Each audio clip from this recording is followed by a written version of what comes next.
नमस्कार, मैं हूं दिव्या चतुर्वेदी। आप देख रहे हैं अमर उजाला दी बोनस का खास शो शक्ति की समृद्धि। बहुत बहुत स्वागत है आप सभी का शो में। गणपति बप्पा के दिन चल रहे हैं। सबसे पहले तो गणपति बप्पा मोरया, बहुत बहुत शुभ दिन चल रहे हैं। उम्मीद है कि आपके भी जो है निवेश है उसमें भी वृद्धि होगी। साथ ही सिद्धि और रिद्धि के दाता हैं गणपति जी, तो हमारा जो है अच्छा कुछ होगा इन दिनों में और आपका भी कुछ अच्छा होगा। भगवान का आशीर्वाद सब पे बने रहेगा। चलिए, शक्ति की समृद्धि में आज बात करेंगे बेटी के भविष्य की। जी हाँ, बेटी यानी कि डॉटर के भविष्य की। बेटियां ईश्वर का सबसे बड़ा तोहफा होती हैं, नो डाउट। कहा जाता है कि घर में बेटे भाग्य से होते हैं, लेकिन बेटियां सौभाग्य से होती हैं। बेटियां तरक्की, शिक्षा और शादी जो है इसकी चिंता माँ बाप को लगी रहती है। उनकी जिम्मेदारी भी होती है किसी भी माता पिता की कि बच्चा जो है उसकी तरक्की हो, शिक्षा अच्छी हो, एजुकेशन अच्छी मिले, शादी की तैयारियां अच्छे से हों। तो आज हम बात करेंगे कैसे करें बेटियों के भविष्य की मजबूत फाइनेंशियल प्लानिंग, जिससे वो सिर्फ आगे ही ना बढ़े बल्कि पंख फैलाकर उड़ना भी सीख जाएं और उड़े भी। तो आज के शो में क्या कुछ खास है, सबसे पहले आपको ये बता देते हैं किस चीज पर चर्चा होगी। देखिए, ऑन द शो क्या है, कैसी हो बेटियों की शिक्षा की प्लानिंग, उनकी एजुकेशन, फिर हायर एजुकेशन, कैसे बेहतर से बेहतर प्लानिंग आपकी जो बच्ची है उसकी शिक्षा की हो सकती है। डॉक्टर बिटिया के लिए कैसे बनाए फंड, अगर बच्ची को आगे जाके आपको डॉक्टरेट करानी है, मेडिकल में भेजना है, उसके लिए किस तरीके से फंड जुटा सकते हैं क्योंकि ज़्यादा पढ़ाई होती है। कैसे करें शादी के खर्च की स्मार्ट तैयारी। देखिए, शादी किसी भी माता पिता का सपना होता है अपनी बच्ची की करें, तो उसके लिए कैसे आप खास स्मार्ट निवेश कर सकते हैं। बेटियों के लिए चाइल्ड इंश्योरेंस या फिर सिप क्या सही रहेगा, कहाँ निवेश करना चाहिए, ये बहुत ज़्यादा ज़रूरी है जानना। तो चलिए, सबसे पहले आगे बढ़ें उससे पहले हम देख लेते हैं वर्मा परिवार की कहानी, जिसमें बेटी की पढ़ाई और शादी दोनों के लिए परिवार ने किस तरीके से स्मार्ट प्लानिंग की। जयपुर के वर्मा परिवार की बेटी सिया के लिए जन्म से ही एसआईपी में निवेश शुरू किया। 15 साल तक नियमित निवेश से उन्होंने उसकी पढ़ाई, हायर एजुकेशन के लिए 20 लाख का कॉर्पस तैयार किया। साथ ही शादी के खर्च को अलग म्यूचुअल फंड में रखा। आज सिया मेडिकल कॉलेज में पढ़ रही है और परिवार शादी की तैयारी में सहज है। ये केस बताता है कि समय रहते सही निवेश से बेटियों का भविष्य सुरक्षित किया जा सकता है। तो देखा आपने किस तरीके से सिया के पेरेंट्स ने बहुत अच्छे से बचपन से ही सोचा, जब सिया छोटी थी, कि किस तरीके से उनके एजुकेशन के लिए फंड इकट्ठा करना है, फिर पढ़ाई के लिए किस तरीके से और ज़्यादा तैयारी करनी है, हायर एजुकेशन के लिए, उसके बाद जो है शादी की किस तरीके से तैयारियां होनी चाहिए, क्या कुछ निवेश होना चाहिए इन दोनों ही गोल्स के लिए। चलिए, अब आगे बढ़ते हैं। आज का जो टॉपिक है उसके बारे में हमारे साथ विस्तार से चर्चा करने के लिए जुड़ रही हैं वाइट ओक कैपिटल की business development head Sunanda Venkataraman. Ma'am, बहुत बहुत स्वागत है आपका शक्ति की समृद्धि में। Thank you so much. चर्चा शुरू करते हैं। सबसे पहले तो बेटी के जन्म से ही शिक्षा के लिए कैसे फाइनेंशियल प्लानिंग किसी भी पेरेंट को शुरू करनी चाहिए। जब बच्ची छोटी होती है तब से ही वो किस तरीके से अपनी फाइनेंशियल प्लानिंग रखें पढ़ाई के पर्पस से। जी, मेरी भी एक बेटी है जो 11 साल की है। ये आपने बहुत ही पर्टिनेंट क्वेश्चन पूछा है मेरे लिए। जब मेरी बेटी पैदा हुई थी तो सबसे पहले मैंने उसके नाम से जो है 2-3 चीजें कर ली थी। एक तो मैंने इंश्योर किया था कि एज अ फैमिली हम लोग एक हेल्थ इंश्योरेंस ले लें जो तीनों जो सब उसको भी कवर करे, मुझे भी कवर करे, जो बहुत जरूरी होता है। और दूसरा एक बहुत ही इंपॉर्टेंट चीज मैंने किया था कि उनके नाम से मैंने एसआईपी शुरू कर दी थी, जो सर्टेन गोल्स के लिए मैंने इंश्योर किया था कि there is a certain goal that is met. So basically अभी जब मेरी बेटी जो है जब वो पैदा हुई थी तब मैंने ये सिप शुरू किया था। मेरे जो फैमिली फ्रेंड्स है वो सब जो गिफ्ट देना चाहते थे, मैंने उनको बोला था कि आप जो है उनके नाम से एसआईपी यूनिट्स जो है वो शुरू करें। तो ऐसा मैंने प्लान किया हुआ है कि उनके सर्टेन माइलस्टोन्स है, जैसे शायद जब वो 8th स्टैंडर्ड में होंगी तो मुझे ऐसा होगा कि मुझे उन्हें किसी इंटरनेशनल स्कूल में शिफ्ट करना है, या जब मुझे जो है उसके लिए थोड़ा फंड्स की ज़्यादा ज़रूरत होगी, या फिर जब वो जो है 12 साल की हो जाएंगी, जब 12th स्टैंडर्ड वो अपना फिनिश करेंगी तो कॉलेज एजुकेशन के लिए जो है उसके हिसाब से मैंने वो गोल्ड प्लानिंग सेट किया हुआ है। एंड फिर जब वो आगे पोस्ट ग्रेजुएशन करेंगी तो उसके लिए मैंने एक से प्लानिंग की हुई है। शादी के मामले में मैंने ज्यादा सोचा नहीं है, टू बी वेरी ऑनेस्ट, क्योंकि आजकल के बच्चे पता नहीं कि क्या है उनका आउटलुक, क्या होता है शादी को लेके, क्या होता है उनका समझ शादी को लेके, तो शादी के बारे में मैंने उतना सोचा नहीं है। बट हाँ, मैंने ये जरूर प्लान किया हुआ है कि उनका 8th स्टैंडर्ड, उनका 12th स्टैंडर्ड के बाद का जो कॉलेज है और पोस्ट ग्रेजुएशन है उसके हिसाब से करें, और एक हेल्थ इंश्योरेंस के लिए करें। हेल्थ इंश्योरेंस के लिए, हेल्थ इंश्योरेंस मैम आपने जैसे बोला कि आपने पहले ही ले लिया था जब आपकी बेटी जो है छोटी थी। मैं जी। स्पेसिफिकली पूछूं तो इस हेल्थ इंश्योरेंस को लेने के पीछे क्या सोच रही थी आपकी, और किस तरीके से इसने अब तक आपको सपोर्ट किया है, क्योंकि बच्चे जब छोटे होते हैं बीमार भी बहुत ज्यादा पड़ते हैं। नहीं नहीं, उस हिसाब से मैंने नहीं किया हुआ है। जो छोटी बीमारियां होती है वो तो हमारे पीडियाट्रिशियन से देख लेते हैं। बट जो जनरली ऐसा होता है कि एक फैमिली के लिए हेल्थ कवर की बहुत जरूरत होती है, तो मैंने जो है एक पर्टिकुलर हेल्थ इंश्योरेंस कंपनी है, सिग्ना टीटीके बोल के, सिग्ना मणिपाल बोल के, उनका मैंने एक क्रिटिकल इलनेस कवर किया हुआ है जो हर 3 साल में रेन्यू होता है। तो हर 3 साल के बाद जो है वो हेल्थ इंश्योरेंस जो है वो रेन्यू कर सकते हैं। इस वजह से मैंने क्या किया हुआ है कि मैं और मेरी फैमिली को कवर करते हुए हमने एक पर्टिकुलर अमाउंट को, एक 50 लाख का जो है हमने क्रिटिकल इलनेस का कवर लिया हुआ है, ताकि कोई भी हो, मैं हूं या वो हो या कोई भी हो, भगवान ना करे कोई ऐसी सिचुएशन आए, उसमें हम बेसिकली इंश्योर करें कि वो कवर हो जाए। चलिए ठीक है मैम। इसके अलावा मैम हायर एजुकेशन के जो बढ़ते खर्चे होते हैं उनके लिए कौन कौन से निवेश के ऑप्शन हैं आपके हिसाब से, और सबसे सही है, अलग अलग ऑप्शंस क्या हैं? या सो मेरे हिसाब से जो हायर एजुकेशन के लिए जो होता है ना, उसके लिए बेस्ट है कि अगर आपके पास टाइम है तो आप थोड़ा सा ज्यादा एक्सपोजर ले सकते हैं मिड कैप, स्मॉल कैप, कैसे फंड, कैसे सेगमेंट्स में, क्योंकि हमारे पास टाइम है और वो over a period of time उनका जो रिटर्न जनरेशन सिनेरियो होता है वो थोड़ा हाई होता है। तो हम जनरली मैं क्या करती हूँ, मल्टी कैप फंड्स के थ्रू मैं मिड एंड स्मॉल कैप का एक्सपोजर लेती हूँ, क्योंकि सेबी ने बोला हुआ है कि 25% जो है उसमें मिनिमम मिड कैप और स्मॉल कैप उनको रखना ही है। तो उस फंड के थ्रू हमारा जो है 50% एक्सपोजर तो हो ही जाता है स्मॉल एंड मिड कैप में। तो मैं क्या करती हूँ कि उसके through I do small and mid cap exposure through the multi cap fund. And generally मैं कोशिश करती हूँ कि अगर मैं लॉन्ग टर्म प्लानिंग कर रही हूँ तो मैं स्मॉल एंड मिड कैप में थोड़ा ज्यादा एक्सपोजर लूँ, जो मैं मल्टी कैप फंड्स के थ्रू लेती हूँ। ठीक है मैम। तो मतलब अगर हायर एजुकेशन आप सोच रहे हैं अपनी बेटी की, तो स्मॉल और मिड कैप इक्विटी फंड्स जो हैं इनमें निवेश किया जा सकता है। एक बार दर्शकों को बता देते हैं कि किस तरीके से एक छोटी सी सिप, 5,000 की मंथली सिप अगर आपने करी है तो 20 साल में कितना बड़ा आपको कॉर्पस वो तैयार करके दे सकती है। 10% के हिसाब से अगर आप उसमें स्टेप अप कर रहे हैं तो देखिए आपकी स्क्रीन पर आ गया है कुल निवेश आपका केवल 5,000 की जो सिप है उससे क्या बना है, 12 लाख रुपए है। 10% का आपने स्टेप अप किया साल दर साल, जो कि एक काफी रिकमेंडेड चीज है। 34 लाख के आसपास ये पहुंच गया है। इसके बाद 12% का अनुमानित रिटर्न मानते हैं, हालांकि आपकी किस्मत अच्छी है, ज्यादा रिटर्न भी आ सकता है। तो देखिए रेगुलर के हिसाब से 34 लाख लगभग अमाउंट बनता है, लेकिन सालाना 10% आप स्टेप अप कर रहे थे तो ये देखिए 58 लाख के करीब जो है अमाउंट बन गया है। और कुल निवेश की वैल्यू जो है 20 साल बाद देखिए कितनी हो गई है। लास्ट में आप देखिए 98 लाख, जो कि काफ़ी बड़ा अमाउंट है, लगभग 1 करोड़ रुपए हैं। कहीं भी आप बच्चे की एजुकेशन में इसको यूज़ कर सकते हैं और आप पर कोई बर्डन भी एकदम से नहीं पड़ेगा अगर बच्चे की हायर एजुकेशन का समय आ जाता है तो। चलिए इसके अलावा मैम जो जेनजी बच्चे हैं, खासकर की जो बेटियां हैं, अब जनरेशन जेड है, इसकी जो नई रुचि है और करियर ऑप्शंस है, जैसे आपने शादी के लिए बोला कि आजकल बच्चों का पता नहीं है कि शादी करनी है नहीं करनी है, क्या कुछ उनकी सोच है शादी को लेके, ठीक इस तरीके से करियर को लेके भी उनकी सोच काफ़ी अलग अलग देखी जाती है। हमारे टाइम में तो ये था कि डॉक्टर, इंजीनियर कर लो, कुछ एक पर्पसफुल एक जॉब कर लो, मतलब बेसिकली। लेकिन अब जो है बच्चे अलग अलग करियर ऑप्शन चूज कर रहे हैं। इसके लिए पेरेंट्स किस तरीके की तैयारी कर सकते हैं? जी, आजकल के जो जेनजी बच्चे हैं ना, उनमें मैंने 2 चीजें ऑब्जर्व करी हैं। एक ये मैंने ऑब्जर्व किया हुआ है कि वो जो है एक पर्टिकुलर जॉब में थोड़ा जल्दी ही डिससेटिस्फैक्शन एक्सपीरियंस करते हैं। जी। उनको लगता है कि ये मेरे हिसाब से नहीं चल रहा है, मुझे ये प्रोजेक्ट अच्छा नहीं लगा, मुझे जो है आगे बढ़ना है, मुझे कुछ और करना है। जॉब शिफ्टिंग वो लोग थोड़ा जल्दी करते हैं, ये मैंने ऑब्जर्व किया हुआ है। तो मेरे हिसाब से लोगों को क्या करना चाहिए, पेरेंट्स को जो है 2 चीजें करनी चाहिए। एक तो पेरेंट्स को बचपन से ही उन लोगों को ये सिखाना चाहिए कि फाइनेंशियल इंडिपेंडेंस जो है वो तभी आता है जब लाइफ में थोड़ा स्टेबिलिटी होता है, जब लाइफ में जब चैलेंजेस आती है तो उनको तुम आगे करके बढ़ सको। That is very important.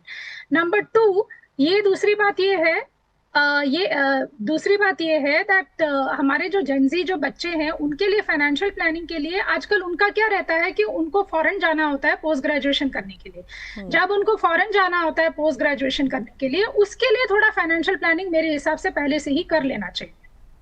ठीक है मैम। इसके अलावा अगर शादी की बात करें, शादी भी एक हमारी जो सिया की कहानी थी उसमें एक बड़ा रोल प्ले करी थी। सिया के पेरेंट्स ने जो है शादी के लिए भी एक प्लानिंग कर रखी थी, स्ट्रैटेजी बनाई हुई थी, बच्ची की शादी आगे करनी है, किस तरीके से निवेश करना है। मैम, शादी के बढ़ते खर्च के लिए स्मार्ट और टैक्स एफिशिएंट प्लानिंग कैसे की जा सकती है? देखिए, म्यूचुअल फंड सबसे टैक्स एफिशिएंट स्ट्रक्चर है, क्योंकि क्या होता है कि जब म्यूचुअल फंड में जो है ये लोग टैक्स एफिशिएंसी, जब एक ट्रस्ट स्ट्रक्चर के अंदर जब टैक्स एफिशिएंसी होता है तो उसमें क्या होता है दैट अंदर जो भी ट्रांजैक्शंस हो रहे होते हैं वो लोग जो है टैक्स जो है उसमें कटता नहीं है। तो उसमें एडवांटेज ये होता है कि म्यूचुअल फंड्स जो है एंड में जाके कैपिटल गेन्स टैक्सेशन लगता है, क्योंकि जो भी बाइंग एंड सेलिंग जो म्यूचुअल फंड ट्रस्ट स्ट्रक्चर के अंदर होता है उसमें टैक्स स्ट्रक्चर कटता नहीं है, उसमें टैक्स कोई कटता नहीं है, और एंड में जो है इन्वेस्टर के हाथ में जो है टैक्स कटता है। उस म्यूचुअल फंड्स को जो है मेरे हिसाब से सबसे टैक्स एफिशिएंट मानना चाहिए, क्योंकि अभी जो है गवर्नमेंट ने ये बोला हुआ है कि 1 साल के बाद 10% लॉन्ग टर्म कैपिटल गेन्स है और 1 साल से पहले जो है 15% शॉर्ट टर्म कैपिटल गेन्स है। उससे बेनिफिट का वैसे भी हम लोग 5 साल के ऊपर या 10 साल के ऊपर का ही इन्वेस्टमेंट देख रहे हैं। तो मेरे हिसाब से म्यूचुअल फंड सबसे टैक्स एफिशिएंट स्ट्रक्चर है और SIP सबसे टैक्स एफिशिएंट स्ट्रक्चर है। ठीक है, तो म्यूचुअल फंड में इन्वेस्टमेंट आप करिए, टैक्स एफिशिएंट है, खास करके अगर शादी की प्लानिंग है, क्योंकि लॉन्ग टर्म इन्वेस्टमेंट होगा अगर आपने बहुत पहले से सोचना शुरू कर दिया, जो कि एक अच्छी चीज़ है। मैम, अगर फाइनेंशियल वोकैबुलरी की बात मैं करूं तो क्यों ज़रूरी है कि बेटियां खुद अपनी फाइनेंशियल वोकैबुलरी बनाएं? एक बार आप ये भी समझा दीजिए दर्शकों को कि फाइनेंशियल वोकैबुलरी का डेफिनेशन क्या है। जी, फाइनेंशियल, एक तो मैं ये हमेशा बोलूंगी कि बेटियों को फाइनेंशियली इंडिपेंडेंट और फाइनेंशियल अंडरस्टैंडिंग होना बहुत जरूरी होता है। मैं खुद इस चीज को लेके बहुत पैशनेट हूँ, क्योंकि मैंने ये देखा हुआ है कि फैमिलीज में जो है जब बेटियां घर, जैसे मेरी खुद नीस है, जब वो काम पे जाना शुरू करती है उसका फाइनेंशियल प्लानिंग उसके पापा करते हैं या फिर मेरे जीजा जी करते हैं, ना कि वो खुद। एंड वो उस चीज से मुझे लगता है कि हमें आगे बढ़ना चाहिए, हमें उभरना चाहिए, हमें ये समझना चाहिए कि फाइनेंशियल प्लानिंग क्या है, इंडिपेंडेंस क्या है। सो जैसे ही सबसे पहले हम अपना जॉब शुरू करते हैं, हमें ये खुद जानना चाहिए कि हमारे जो है खर्चे के लिए हमारे कितना जरूरी है, और उसके ऊपर हम, और उसके बाद हमें सेविंग्स कितना करना है। तो मैं हमेशा पहले ये बोलती हूँ, सेव पहले करें और इन्वेस्ट बाद में करें, सॉरी, इन्वेस्ट पहले करें और सेव बाद में करें।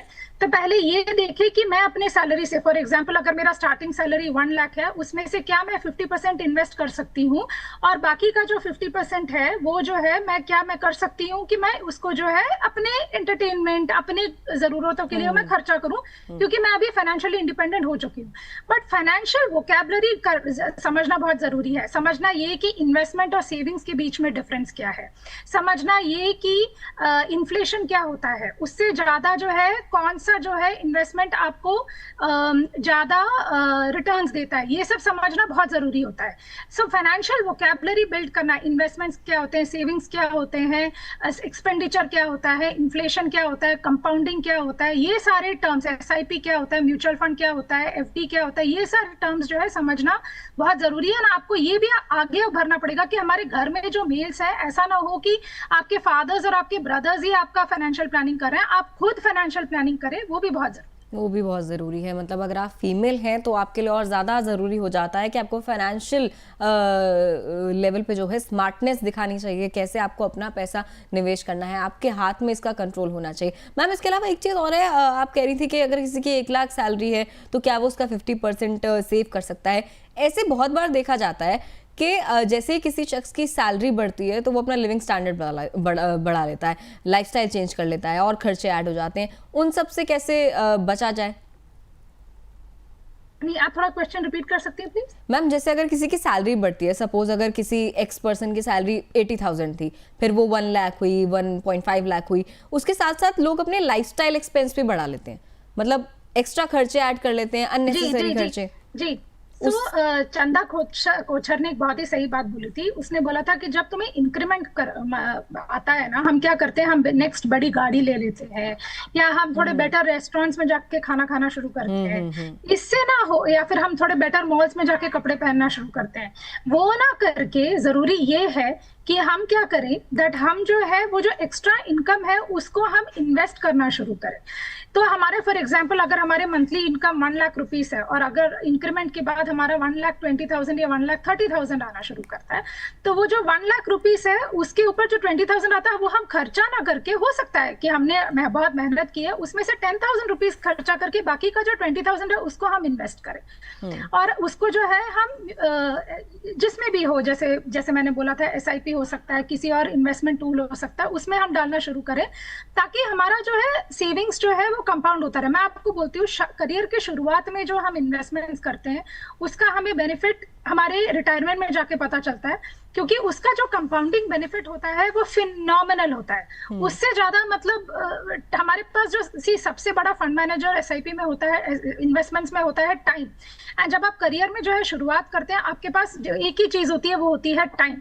तो बहुत जरूरी है कि आप जो है उससे आप शुरुआत करें। जैसे जैसे आपको छोटा छोटा इंक्रीमेंट्स मिले, आप लाइफस्टाइल को ज्यादा एनहांस करने की कोशिश ना करें, बट आप ज्यादा सेव करें। इसका मतलब ये नहीं है कि आप जो है अपने आप को अपग्रेड ना करें, आप जो है अपने आप को बेटर कपड़े ना पहने या बेटर घर में ना रहे, या ऐसा बिल्कुल भी नहीं है। जो हम कमा रहे हैं वो हमें एंजॉय भी करना चाहिए, बट आप सोच समझ के, ऐसा नहीं कि हमें इमीडिएटली जैसे इंक्रीमेंट मिले हम दूसरे लेवल पे चले जाए। थोड़ा टाइम दीजिए, इन्वेस्टमेंट्स बढ़ाइए, थोड़ा थोड़ा करके अपनी लाइफस्टाइल को बढ़ाइए, ना कि एक साथ। ठीक है, तो ये भी एक स्मार्ट तरीका है। देखिए, स्मार्टनेस इसमें नहीं है कि आपने 50,000 रुपये खर्च कर दिए कोई चीज़ खरीदने में। स्मार्टनेस है कि आपके सेविंग अकाउंट में वो 50,000 रुपये रखे हैं, बाकी लोगों के मुकाबले आपके पास सेविंग्स जो है थोड़ी ज़्यादा हैं।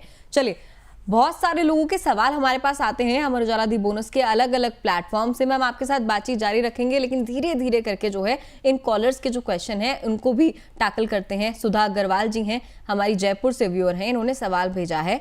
कह रही हैं, मैं अपनी बेटी की पढ़ाई के लिए SIP शुरू करना चाहती हूँ, कितनी राशि सही रहेगी? मैम कितना अमाउंट होना चाहिए एक आइडियल? देखिए, SIP आप 500 रुपीज से भी शुरू कर सकते हैं मेरे हिसाब से। अगर आपकी बेटी को जो है आगे चल के, डिपेंड करता है कि आप किस तरह का एजुकेशन उनके लिए सेलेक्ट करने वाली है, वो कहाँ पे पढ़ाई करने वाली है, क्या करने वाली है। मेरा सजेशन ये होगा कि आपके पास जो भी डिस्पेंसेबल इनकम है उसको आप SIP में डालना शुरू कर दीजिए। SIP का एडवांटेज ये रहता है कि मिनिमम अमाउंट होता है 500 रुपए, और उसका जो कंपाउंडिंग बेनिफिट रहता है वो आपको विथ टाइम पता चलता है। तो अगर आपके पास जो भी जैसे मैं हमेशा बोलती, पहले इन्वेस्ट करें, पहले सेव करें, उसके बाद खर्चा करें। सो आप ये देखिए कि आप अपने इनकम में से सबसे ज्यादा कितना निकाल सकती है फॉर हर सेविंग्स, और उसके हिसाब से करें। दूसरा एक सिंपल फॉर्मूला ये रहता है कि आप ये कैलकुलेट करें कि इन्फ्लेशन के हिसाब से, जैसे एक फॉर्मूला रहता है कि present value equals future value into 1 plus inflation to the power t।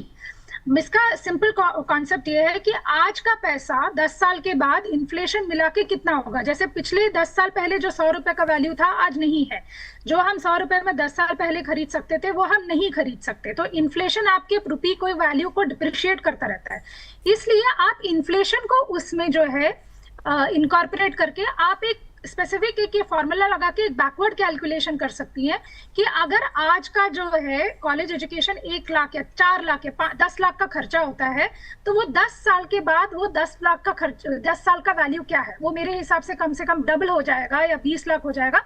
And then आप बैकवर्ड कैलकुलेशन करके देखिए कि इस हर महीने आपको कितना इन्वेस्ट करना है ताकि आप वो 20 लाख का जो है वैल्यू रीच कर सके। That is the smartest way to plan for any गोल।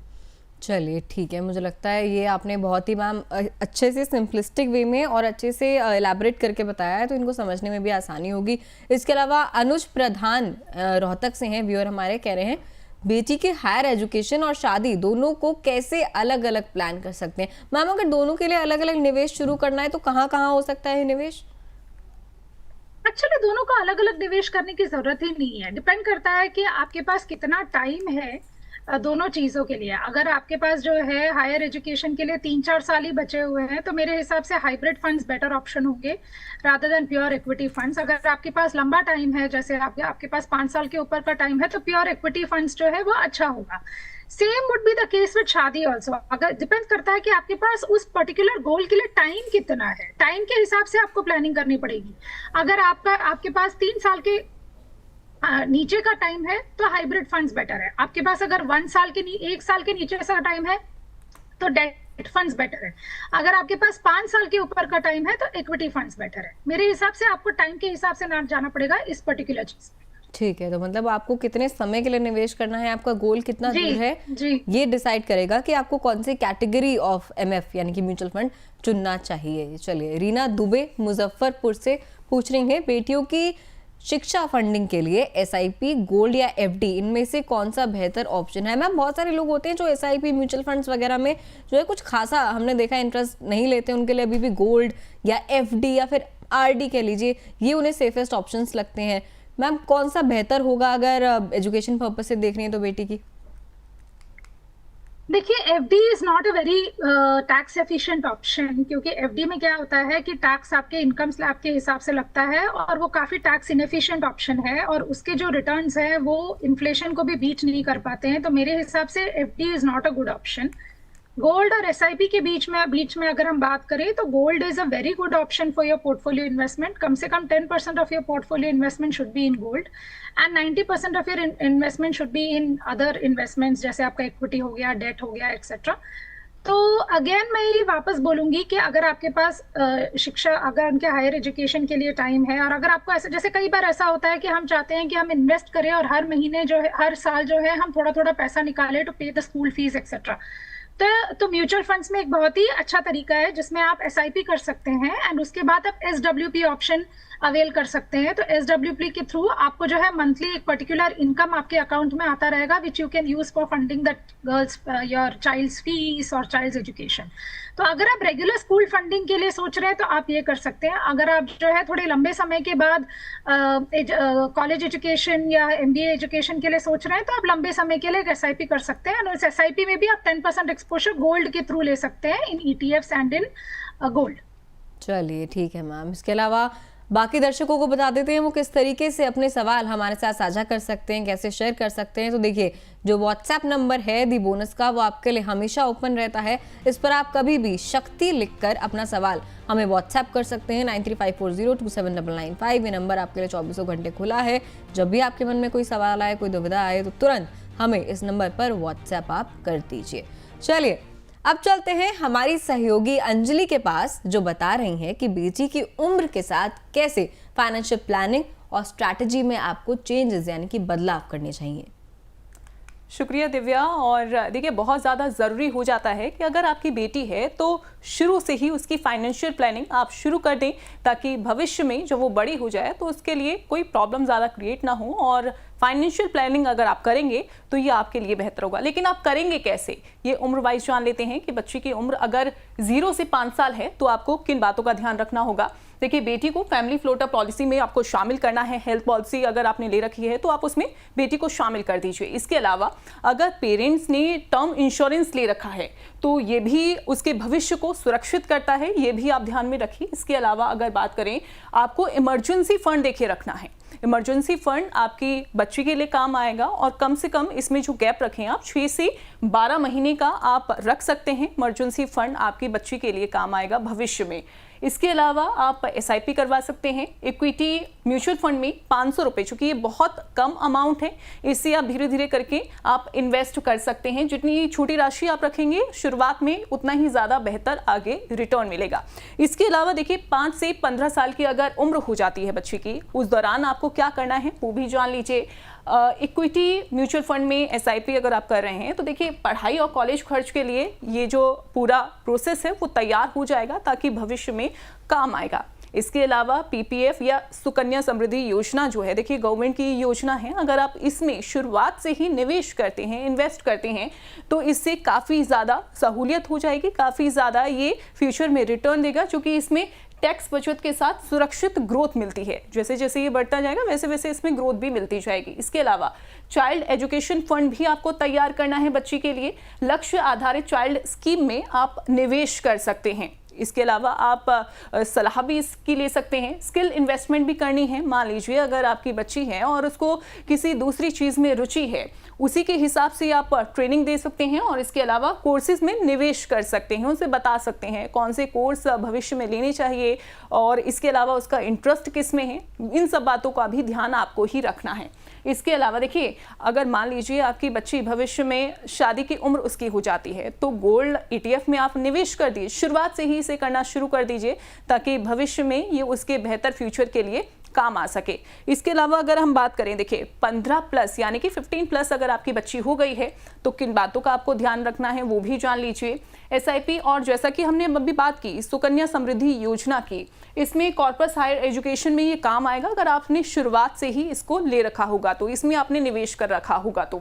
इसके अलावा करियर के लिए भी फंड बहुत ज़्यादा ज़रूरी है, शुरुआत से आप इसे कर चलेंगे तो ये बाद में आपको काम देगा, आपकी बच्ची के लिए काम आएगा। क्योंकि कई बार ऐसा होता है कि भविष्य में हम इन बातों का ध्यान नहीं रखते हैं शुरुआत से ही और भविष्य में कई बार फंड उतना नहीं मिल पाता है। गोल्ड का कॉर्पस यानी कि शादी में अगर खर्च होता है तो ये आपको काम आने वाला है। और इसके अलावा वित्तीय साक्षरता यानी कि अपनी बच्ची को फाइनेंशियल ट्रेनिंग देनी है कि बेटी को निवेश किस तरीके से करना है। इसके अलावा बीमा और टैक्स की जानकारी भी बराबर आप अपनी बच्ची को देती रहें। निवेश की आदत ये ज़रूर बताना है अपनी बच्ची को कि मान लीजिए अगर बच्ची अर्निंग करना स्टार्ट कर देती है, जॉब उसकी लग जाती है, कहीं से भी उसकी सेविंग हो रही है, तो ये बहुत ज़्यादा ज़रूरी है कि बच्ची को आप ये बताएं कि आखिरकार कैसे निवेश करना है, टैक्स किस तरीके से भरे जाते हैं। इसके अलावा बेटी की खुद की वित्तीय आज़ादी के लिए भी SIP शुरू करवाएं, खुद ही आप ये बच्ची से शुरू करवा सकते हैं। तो इन सब बातों का ध्यान आपको रखना है और बेहतर प्लानिंग बच्ची के लिए करनी है। चलिए ठीक है, बहुत बहुत शुक्रिया अंजलि, आपने बहुत ही बेहतरीन तरीके से बताया कि किस उम्र में किस तरीके से माता पिता को अपनी बेटियों को समझाना चाहिए, अपने फाइनेंशियल स्टेप्स उन्हें दिलवाने चाहिए ताकि वो आगे जाके फाइनेंशियली इंडिपेंडेंट बन जाए। मैम, अंजलि ने अभी एक बात करी टर्म इंश्योरेंस कवर की, क्या पेरेंट्स को बेटियों के लिए टर्म इंश्योरेंस कवर भी लेना चाहिए, कितना ज़रूरी है ये? तो बहुत ही ज़रूरी है। आई थिंक इंश्योरेंस का सबसे, हेल्थ इंश्योरेंस और टर्म इंश्योरेंस बहुत ज़रूरी है। Specially earning member of the family को ये कोशिश करनी चाहिए कि उनका जो इनकम है उसके कम से कम 20 टाइम्स वो लोग टर्म इंश्योरेंस लेके रखें और जितना जल्दी ले उतना बेटर है क्योंकि प्रीमियम उतना कम होता है। टर्म प्लान बहुत ही ज़रूरी है क्योंकि कभी भी किसी भी सिचुएशन में हम अभी आजकल प्रेडिक्ट नहीं कर सकते कि क्या होता है, तो कम से कम फैमिली को जो है सेफ रखने के लिए एंड फैमिली का जो लाइफस्टाइल है वो कंटिन्यू रखे हमारे ना होने के बावजूद भी, तो इसके लिए बहुत ज़रूरी है कि हम एक प्रॉपर टर्म प्लान ले लें और मेडिकल टेस्ट वगैरह करा के ये कर लें। और बहुत ज़रूरी मैं ये भी बोलूँगी कि ज़रूरी है हमारे इस एरा में कि हम अपने हेल्थ का भी अच्छा ख्याल रखें क्योंकि सबसे बड़ा गिफ्ट जो हम बच्चों को दे सकते हैं वो हमारा हेल्थी है। बिल्कुल। और इसके अलावा मैम एक इमरजेंसी फंड की भी बात कही थी अभी अंजलि ने कि 6 से 12 महीने का इमरजेंसी फंड होना चाहिए। तो मैं आपसे इनफैक्ट जनरली भी जानना चाहती हूँ कि जिनके यहाँ पर बच्चे हैं, चाहे बेटी हो चाहे बेटा हो, 1-2 बच्चे हैं अगर किसी के यहाँ, तो कितना टाइम का जो है इमरजेंसी फंड उनके पास होना ही चाहिए? या हमारे एक पहले डिस्कशन में भी अमर उजाला के केस में ही मैंने ये पहले भी बोला हुआ है कि वेदर आपके पास बच्चे हैं नहीं हैं, it is good to have 6 to 12 months of your salary as an emergency fund which is parked in liquid funds. आपको अपने बैंक में रखने की जरूरत नहीं है, लिक्विड फंड्स में रखिए क्योंकि उसमें 1 डे जो है रिडम्पशन फैसिलिटी रहता है। आप जो है कम से कम 6 महीने का सैलरी या बहुत ही सेफ होने के लिए 12 महीने का सैलरी जो है आप खर्चा अलग करके लिक्विड फंड्स में रख दीजिए ताकि कोई भी सिचुएशन आए, कोविड जैसा सिचुएशन आए, जॉब में कुछ प्रॉब्लम आ जाए तो हम ये कोशिश कर सकते हैं कि हम उसमें जो है डिप इन कर सके। सो ये हम एक लिक्विड फंड्स में रख सकते हैं सो दैट हमें जो है इसमें थोड़ा बहुत इंटरेस्ट भी मिलता रहे।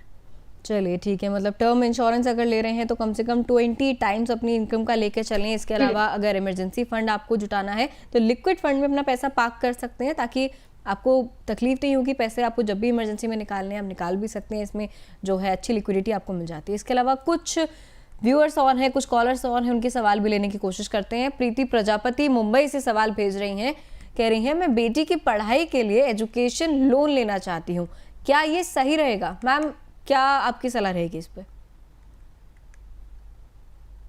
अगर आपकी बेटी की पढ़ाई बहुत जल्दी होने वाली है, जैसे फॉर एग्जांपल उनको बहुत ही जल्दी किसी हायर एजुकेशन के लिए अब्रॉड जाना है और आपको पैसे की जरूरत है, तो एजुकेशन लोन लेने में कोई गलत बात नहीं है। बहुत सारे बैंक्स हैं जो एजुकेशन लोन लेते हैं, स्पेशली एजुकेशन लोन जो है देते हैं, and I think it's a very independent way of funding your child's education, especially अगर आपके पास टाइम कम है तो।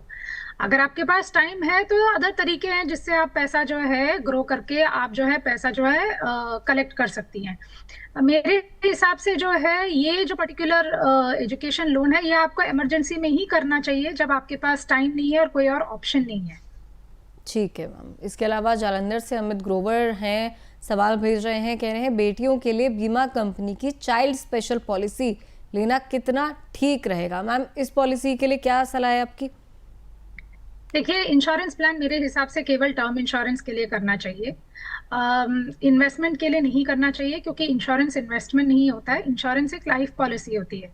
तो उसका बेस्ट तरीका होता है कि हम एक टर्म प्लान ले सके। इसमें क्या होता है, चाइल्ड पॉलिसीज में क्या होते हैं दैट ये लंबा चलता है, लाइक 20 साल फॉर एग्जाम्पल, और एक गोल ओरिएंटेड होता है कि अगर आपका जो है चाइल्ड जब 15 का होगा तो आपको थोड़ा पैसा मिलेगा, जब 20 का होगा आपको थोड़ा पैसा मिलेगा।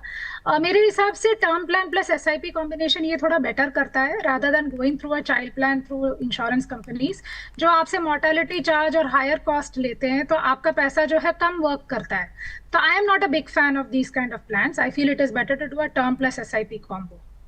ठीक है मैम। इसके अलावा मैम क्या सिर्फ पैसों की ही नहीं, बेटियों की फाइनेंशियल फ्रीडम की भी प्लानिंग ज़रूरी होती है? मतलब एक होता है सिर्फ पैसे कमाना और एक होता है फाइनेंशियली फ्रीडम होना, दोनों में क्या फ़र्क है? फाइनेंशियल फ्रीडम तो बहुत जरूरी है बेटियों बेटों सब के लिए। आजकल तो मतलब सब कुछ लाइंस जो है ब्लर हो रही है बेटी और बेटियों के बीच में। It doesn't matter whether it's a son और it's a daughter. I think वो जमाना गया। अभी the next era is going to be of daughters. Let me tell you, it's not going to be of men, it's going to be of women. And so whether it is a son, whether it is a daughter, financial freedom तो बहुत जरूरी है। Financial freedom दो तरह के होते हैं, एक होता है जो मेंटल होता है और एक होता है जो फाइनेंशियल फिजिकल होता है, पैसे के मामले में होता है।